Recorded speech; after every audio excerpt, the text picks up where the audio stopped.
Do you believe, because I think I know this president, I've studied this guy. He is a rigid, radical ideologue. Right. Do you really believe a moment will come where he says, we've got to pull the plug on this, it's not working? I don't see that. I don't know if that will happen, but I think this is going to get worse. Day after day, cancellation letter after cancellation letter. You haven't even gotten into all the people who have corporate policies, and that's the much larger group of people. We have a corporate policy for my firm. We got a notice the other day that next year it's all going to be reevaluated. A lot of those people are going to be dropped off.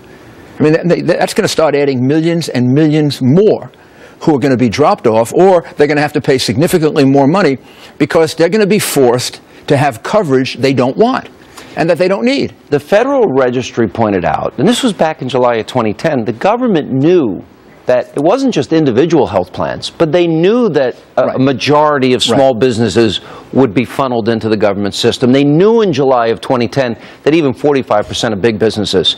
So then we're talking about 100 million people day after day, week after week, month after month. The fundamental distortion here, Sean, is this was sold as, we're going to do this through the private insurance companies. In fact, this is socialized medicine, because the private insurance companies are being mandated as to what must be covered by the government.